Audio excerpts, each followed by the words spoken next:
mercado de capitais. Então, é um modelo muito utilizado para tentar relacionar risco com retorno, tá? Ele tem algumas vantagens, ele é muito simples e intuitivo. E veja, toda vez que a gente fala de simples e intuitivo, o mercado usa. Falou de complexo e não intuitivo, o mercado tende a descartar e só a galera do mestrado e doutorado fica usando. Tá? Sendo bastante prático. E possui críticas, né?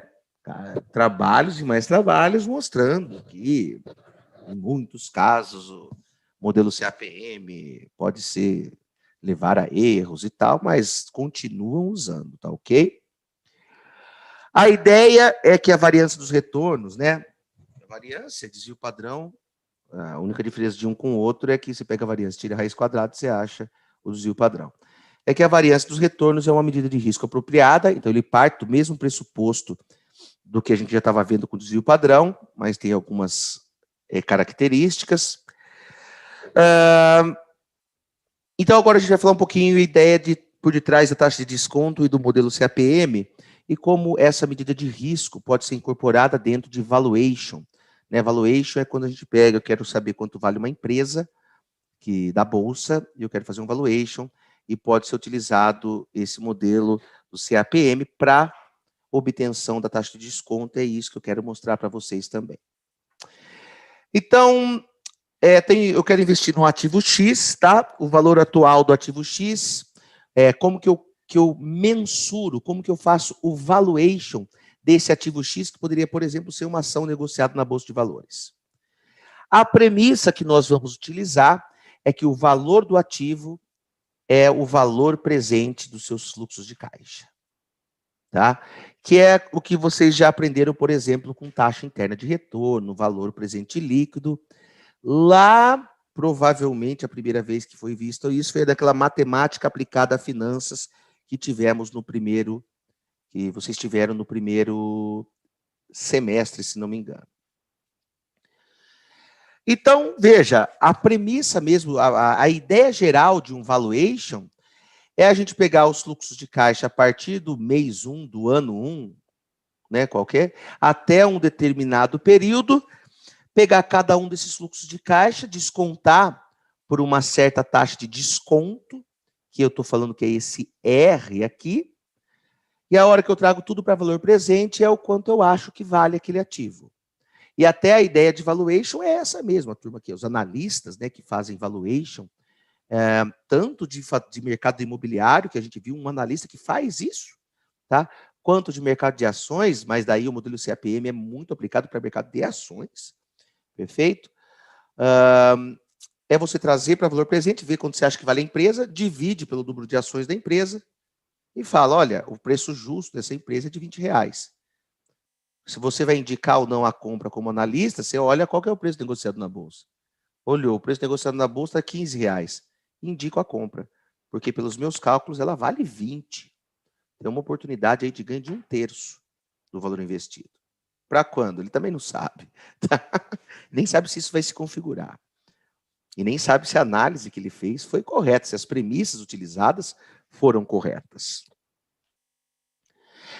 E aí a grande questão é, o fluxo de caixa, vou imaginar que eu conheço bem a empresa, eu quero fazer uma análise da Magazine Luiza. Conheço pra caramba, eu vi todos os balanços demonstrativos, fluxos de caixa, conheço o setor. Meu pai trabalha nesse setor de varejo aí há muitos anos. Eu já trabalhei na Magazine Luiza, conheço tudo, consigo estimar qual que vai ser o mercado, eu consigo chutar o quanto ela vai ganhar de market share nos próximos anos, qual que vai ser a margem de retorno, se vai ser mais apertado, se vai ser mais... qual que vai ser o nível de expansão do mundo, da parte online deles, em relação ao físico. Até conversei com a Luísa Trajano, fiz de tudo. Olha, eu fiz um fluxo de caixa, malandro, que ninguém no mundo faria melhor do que eu. Estou estimando tudo, o fluxo de caixa certinho. Agora o problema meu é qual é a taxa de desconto, por qual taxa de juros eu vou pegar esses fluxos de caixa e vou descontar. Porque se eu pegar uma taxa de desconto muito alta, o valor presente vai dar baixo. Ou seja, eu posso estar subestimando o verdadeiro valor da empresa. Se eu usar uma taxa de retorno essa taxa de desconto muito baixinha, errar na mão e colocar muito baixa, o valor da empresa vai dar desse tamanhão. E talvez eu esteja superestimando o valor da empresa. Indique a compra, na verdade, eu errei, foi na taxa de desconto. Veja, o valor do ativo, essa equação, é extremamente sensível a R. R está em tudo. Principalmente se eu fizer períodos mais longos. O R vai influenciar no valor do ativo, sobremaneira, muito. Qualquer coisa que você errar no R, você errou sua análise. Tá? Então, é o cálculo do R, é isso que eu queria que vocês colocassem na cabeça, é o cálculo do R, é a inserção do risco dentro dessa taxa de desconto que o modelo CAPM vai acabar fazendo. Então, vamos começar a construir o nosso modelo. O nosso modelo vai começar da seguinte maneira. Vai ser o retorno, né, a taxa de desconto, que a gente está falando que é o retorno exigido pelo ativo. Então, meu custo de oportunidade é de 12%. Então, eu vou usar esse 12% como taxa de desconto. Então, esse retorno exigido é o quanto eu vou descontar o meu fluxo de caixa para fazer a avaliação do meu ativo. Ele vai ser igual. Esse é o modelo do CAPM. Uma taxa de juro livre de risco, mais uma vez o risk-free entra aqui, mais um prêmio pelo risco. Tá ok? Então, vai ser a taxa de juros livre de risco, mais um prêmio pelo risco. Vamos ver um exemplo para tornar essa expressão um pouquinho mais intuitiva, mais clara na mente de vocês. Suponha que isso aqui é um slide antigo, né? Suponha, então, que num determinado momento eu olho lá um tesouro pré-fixado para 2023, lá um horizonte de tempo aí, acho que eu já fiz faz uns 2 anos esse slide, um horizonte de tempo de uns 5 anos, por exemplo. Então, eu vou usar como risk-free, porque eu sei que se eu comprar esse título pré-fixado e for até o vencimento, eu ganho com certeza 10,99% ao ano. E com o risco de default do governo não me pagar de volta, extremamente baixo, e é daí que vem o tal do risk-free. Mesmo a gente sabendo que o pré-fixado, no meio do caminho, tem volatilidade.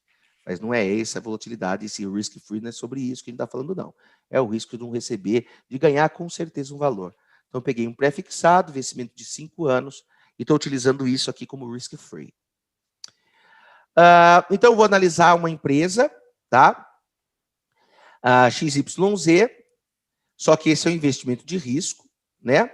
Então, eu só vou aceitar investir na ação XYZ se ela tiver uma expectativa de retorno de remunerar meu capital acima do que o Tesouro Direto. Ou seja, de antemão, sem fazer conta, sem precisar ter estudado na Exalc, se eu tenho um ativo que eu vou receber com certeza daqui 5 anos 10,99% ao ano, todo ano, se eu quiser entrar num ativo de risco, né, nessa empresa XY, comprar ações da empresa XYZ, eu preciso ter uma expectativa que essa ação, ao longo desses 5 anos, vai me dar um retorno maior do que 10,99% ao ano.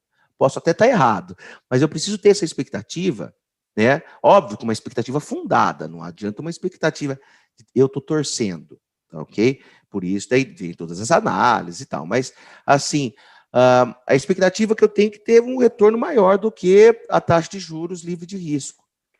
Perfeito? Eu tenho que ganhar muito mais, hein? Porque eu estou correndo risco. Para eu aceitar investir nessa empresa, eu tenho que ter uma expectativa de ganho muito maior do que 10,99% ao ano. Tá? Assim, daí já começa até a perceber por que a bolsa começa a patinar um pouco quando a taxa de juros está muito alta. Porque o valuation dessas empresas fica um pouco mais complicado. Né? Para um pouco por aqui. Tem alguma dúvida? Né? Eu estou achando vocês muito quietinhos. Abre áudio ou coloca no chat se tem alguma coisa que foi perdida no meio do caminho. Elson. Oi, professor Pedro. Tudo conheço bom? Essa voz aqui, hein? Como faz aí, Elson? Vai muito falar que o senhor tem pergunta, não, hein? Muito molhado por aí? Ô, aqui tá, hein? Minha É. grama tá verdinha agora com esse bando de chuva. Ô, Elson, eu entrei aqui só para avisar o pessoal que teve aquele imprevisto na avaliação, né? Tá? Que nós vamos retornar depois, talvez na próxima aula. Vamos ver, depende de quando eles liberarem. Aí nós fazemos a avaliação normalmente. Tá Feito. bom? Feito. Só isso aí. O resto tudo em paz. Tudo em paz. Tudo tranquilo. Tá bom, E o pessoal? pedal? O pedal furou hoje, o pedal? Então, hoje furou, cara. Muita chuva, né? Tem que fazer hidroginástica. Tem.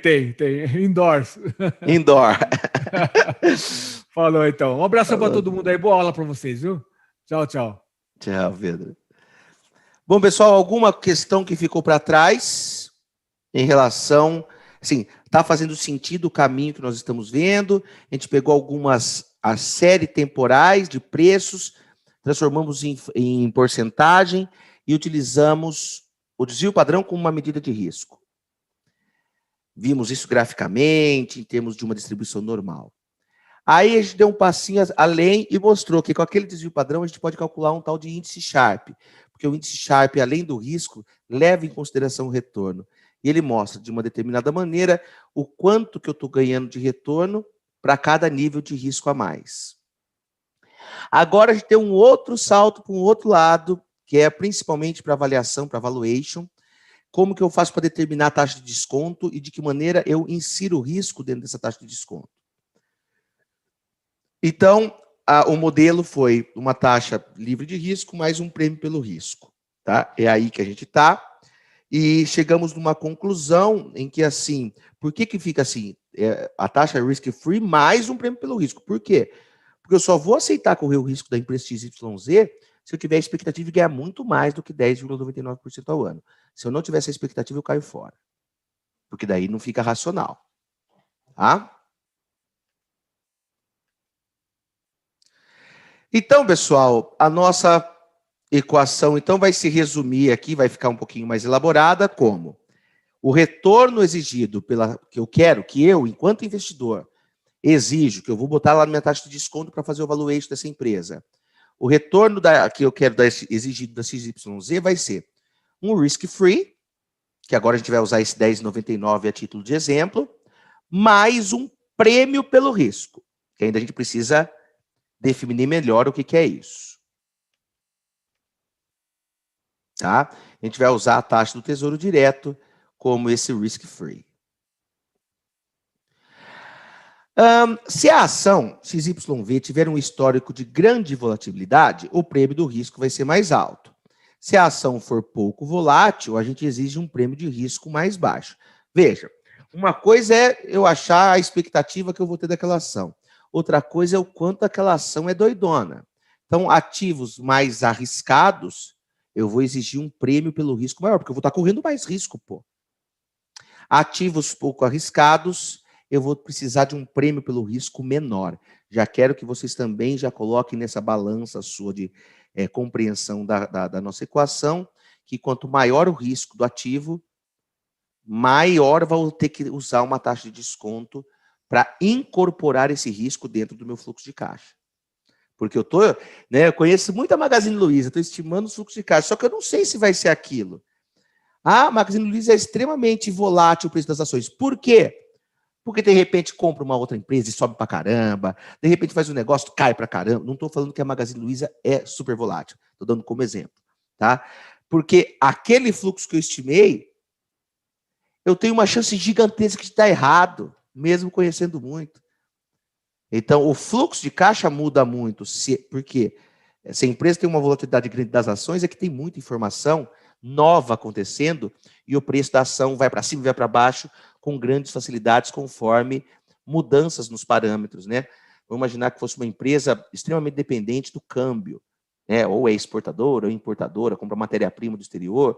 Então, variações no câmbio podem trazer grande... E como que você vai estimar o câmbio nos próximos 5 anos, 8 anos? Você vai estar errado, né? E a gente precisa capturar esse risco que a taxa de câmbio tem sobre aquele meu fluxo de caixa que eu acabei de inventar. Perfeito? É aí que entra a taxa de desconto com o risco dentro dele. Então, como medir o prêmio pelo risco? Então, assim, A ação XYZ possui um preço negociado e uma volatilidade própria. Só que o mercado de ações como um todo também possui uma determinada volatilidade, tá? Que no modelo CAPM, você vai ver qualquer literatura, eles chamam de carteira de mercado, que é uma definição extremamente vaga. Carteira de mercado, a ideia dela é você pegar uma carteira bastante diversificada, né, com bastante ações, em que você elimina o risco não sistemático, tá? Se você olhar na literatura, a gente vai ter o risco sistemático e o risco não sistemático. O risco sistemático, para vocês terem uma ideia só, a gente não vai querer aprofundar muito nisso, mas assim, o risco sistemático é aquele risco que independe, vamos imaginar, o Brasil perdeu o seu nível de grau de investimentos. Todas as ações caem, tá? Porque os fundos do exterior, lá, não sei o que, vão sair vendendo, porque eles não podem mais ter posição no Brasil, eles vão vender as ações brasileiras e vai cair o preço de todas as ações, né? Assim, num dia só. Veja que isso é um risco sistemático, que você não consegue diminuir esse risco diversificando dentro do próprio mercado de ações. Nossa, eu tenho uma carteira de ações aqui mega diversificada. Em relação a risco sistemático, isso não tem importância alguma. Porque se der grau de investimento para o Brasil ou tirar grau de investimento do Brasil, as ações vão cair ou subir respectivamente, independentemente da sua diversificação. Tá? Agora, tem o que a gente chama de risco não sistemático, que é o risco, assim, se eu tenho uma empresa de um setor, talvez não afete o outro setor. E aí, como que eu vou saber quais são esses riscos? Eu vou ter que medir. Não, você compra setores diferentes, por exemplo, você elimina de flutuar tanto quanto se você tivesse toda a sua carteira em empresas de um único setor. Então, quando eu diversifico de empresas de diversos setores, por exemplo, eu estou diminuindo, né, eliminando, entre aspas, o risco não sistemático. Tá? O risco sistemático eu sempre vou ter. E qual que é a proxy que todos os trabalhos acabam utilizando como essa carteira de mercado aqui no Brasil?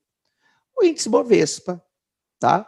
Seria aquele SP500 lá nos Estados Unidos, e o índice Bovespa aqui no Brasil, que é uma carteira teórica de ativos que mede o desempenho das ações mais negociadas na Bolsa. Seria melhor a carteira de mercado? Talvez até não. Tá? Mas a turma acaba usando. Perfeito? Então, vamos supor, ficou feio. Vamos supor que as ações da empresa XYZ têm um mesmíssimo risco do índice Bovespa. Então, o que eu fiz? Olha o que eu estou fazendo. Coloco numa coluna o índice Bovespa, igual eu fiz lá com a Petrobras, e coloco os preços negociados da ação XYZ. Transformo tudo isso em rentabilidade. Elas vão ter rentabilidades diferentes. Mas suponha que a hora que eu meço o desvio padrão dessas duas empresas, da empresa XYZ e do Ibovespa, por uma coincidência do destino, os dois desvios padrão têm o mesmo valor, o mesmo risco, tanto o índice Bovespa como a empresa XYZ. Vamos fazer essa pressuposição, né? Coisa de economista. Então, a gente teria a seguinte expressão, ó. Eu pego o retorno exigido, vai ser o retorno do Tesouro Direto, mais o retorno do índice Bovespa, que é o próprio retorno. A gente está supondo não só o mesmo risco, como a mesma expectativa de retorno, tá? O retorno do índice Bovespa menos o retorno risk-free. Tá ok? Então, aqui eu estou falando mesmíssimo risco e mesmíssima expectativa de retorno. Tá? Então, o retorno exigido pelo XYZ seria o retorno do risk-free mais o retorno da empresa XYZ, que a gente até pode substituir como se fosse o retorno do Ibov, menos o retorno do risk-free. Esse aqui seria uma primeira ideia de prêmio pelo risco, que é o quanto o Ibovespa, que tem a mesma rentabilidade da sua empresa XYZ, está pagando acima do risk-free. Tá ok? Veja, olha que expressão bem bobinha que ele começa aqui, né? Que se começa desse modelo CAPM. É o retorno do risk-free mais o quanto o retorno esperado do mercado de ações é acima do risk-free. Perfeito?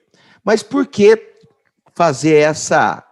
Porque veja que se eu pegar risk-free e tirar desse risk-free, fica o mesmo retorno esperado do Ibov, pô. Né? RIXYZ fica igual ao retorno do Ibov. Não tem sentido ter essa fórmula dessa maneira, mas é porque a gente fez a premissa que o retorno do XYZ é o mesmo retorno e risco do índice Bovespa. Todavia, essa hipótese é muito restritiva e as ações podem ter volatilidade, expectativas de retorno acima e abaixo da média de mercado. Então, eis que surge um coeficiente que a gente vai chamar de beta. Esse coeficiente beta vai entrar aqui, ó, na equação. Então, vai ser assim. É o retorno do ativo livre de risco mais o que eu espero que o mercado pague acima do risk-free, ponderado por um valor beta, tá? Ponderado por um valor beta, que a gente chama de coeficiente beta, que é específico da empresa XYZ. Ok? Esse beta, estatisticamente falando, é a covariância dos retornos da empresa XYZ com o retorno do Ibov, dividido pela variância dos retornos do Ibov. Tá? É uma medida estatística aqui que, em econometria, talvez vocês vão ver muito desse coeficiente beta, que é a covariância das variáveis, dividido pela variância da variável que nós estamos colocando aqui como variável independente. Tá? Mas vamos aceitar aqui que isso é uma verdade. Então, se nós tivéssemos aqui, pessoal, a nossa carteira do Ibov e do Petri 4, que vocês já têm no caderno, para cálculo aí da covariância, nós precisaríamos ainda fazer alguns cálculos, né? Porque ele vai ser a somatória da multiplicação dos desvios das duas variáveis. Então, eu vou fazer cada um do Ibov menos a média, cada um do Petro menos a média, fazer a multiplicação deles, e aí a somatória da multiplicação dos desvios, dividido por menos 1, por n menos 1, que vai ser a nossa covariância entre XY, ou aqui no caso, a covariância entre Ibov e Petri. Tá? Logo, a gente calcula a covariância como sendo aqui 0,0053764. Pois bem, se a gente tem a covariância, nós vamos pegar a covariância dividido pela variância do Ibov, tá? Que aqui já está calculado também. Então, covariância dividido pela variância, a gente chega nesse número de 1,179. Tá? Esse é o beta da Petrobras. Tá, ok? Não estamos falando da empresa XYZ.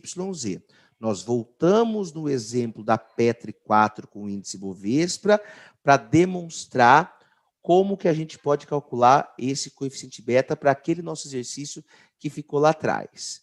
Tá ok? Então, a nossa expressão ficaria assim, ó. R Petri, o retorno da Petro é o retorno de um índice livre de risco mais o coeficiente de regressão, aqui 1,179, vezes a diferença entre o retorno de mercado e um ativo livre de risco. Tá? Esse é o coeficiente da regressão aí, como se ele fosse um coeficiente angular, se fosse uma regressão linear. Então, a gente conclui aqui com base nos nossos dados que o risco da Petrobras está acima do risco de mercado, porque o beta dela deu acima de 1. Então, será preciso uma expectativa de retorno de 17,9% acima da diferença entre o retorno de mercado e renda fixa para compensar esse risco adicional. Vamos parar um pouquinho aqui e maturar essa ideia, né? Veja que esse coeficiente angular, ele acaba medindo a inclinação da reta se a gente tivesse uma equação de regressão, por exemplo, em que eu tivesse uma equação de regressão linear e uma reta representando a relação entre esses retornos. Veja que essa inclinação de 1,17 significa para cada um risco, né, uma porcentagem, ou seja, 10%, né, aqui colocando como 10% como sendo parâmetro, 10% de IBOV significa 17,9% do risco de Petri. Esse coeficiente angular mostra que a inclinação da reta da Petrobras leva a um risco de Petrobras maior do que o índice Bovespa. Se o beta dessa ação fosse 0,8, significa que aquela ação possui uma volatilidade menor em relação à média de mercado. Se eu tenho um beta maior do que 1, significa que aquela ação tem um risco maior do que o risco de mercado. Logo, se o desvio padrão, digamos assim, que a covariância está aqui representada como se fosse esse desvio padrão aí, né? A covariância não, que ele é um índice de correlação. Mas esse índice beta aqui, ele está como se refletisse o nosso desvio padrão. Do seguinte sentido, que se eu tenho aqui dentro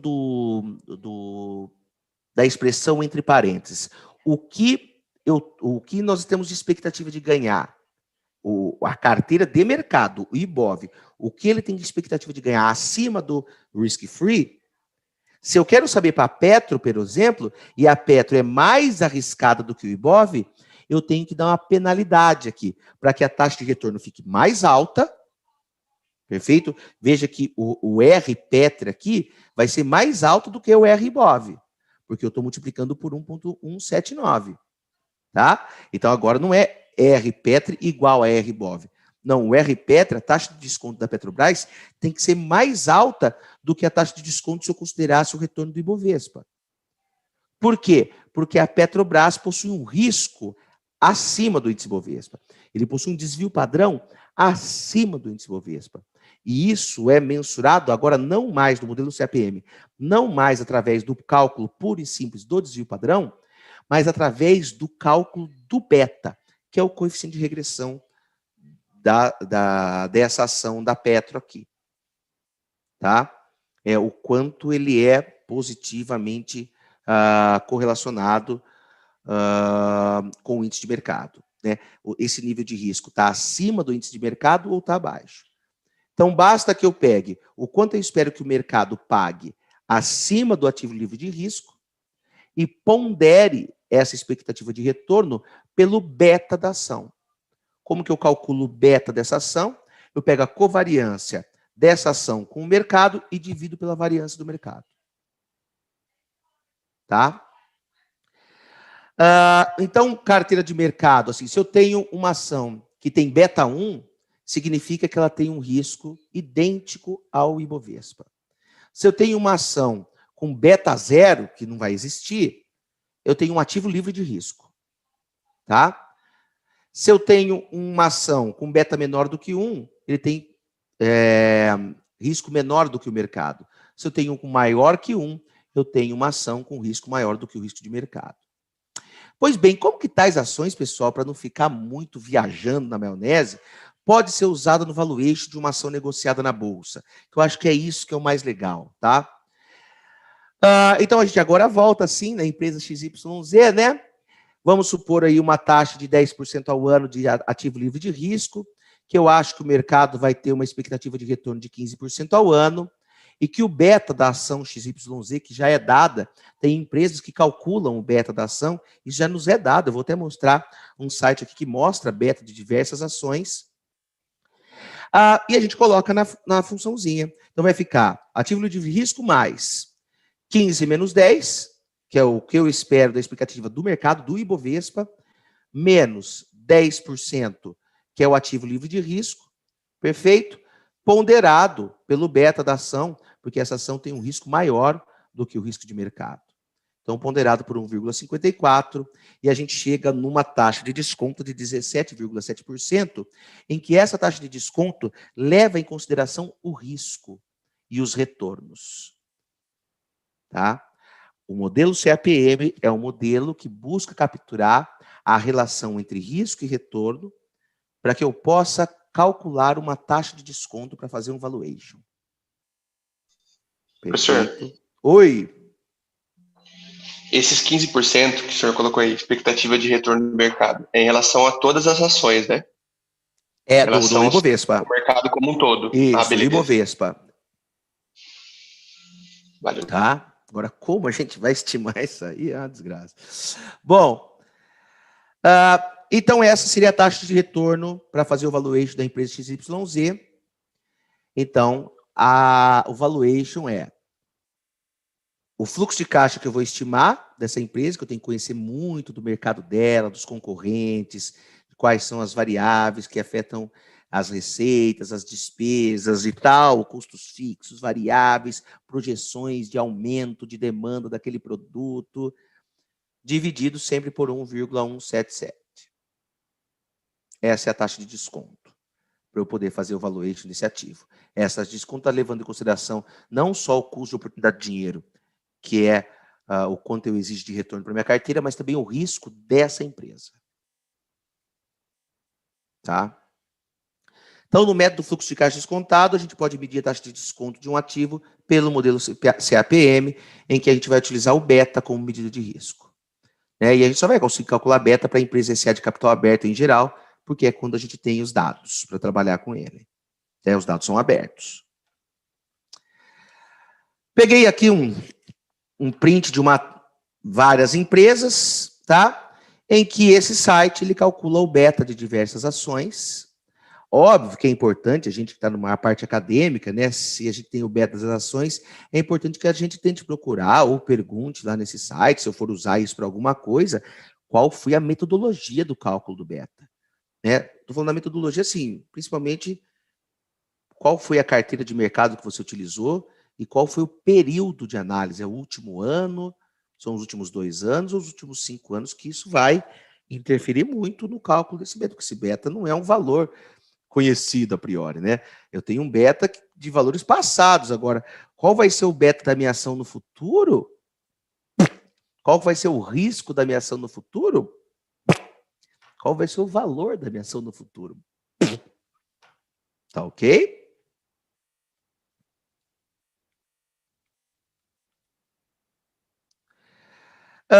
E o beta, no final das contas, pessoal, ele pode ser visto também como o coeficiente angular de uma regressão linear, né?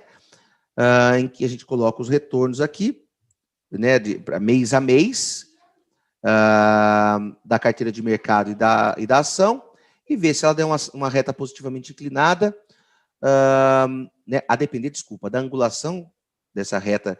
A princípio, nós acabamos tendo a ideia é que se tem uma reta positivamente inclinada se a ação tiver uma boa correlação com o índice de mercado, né?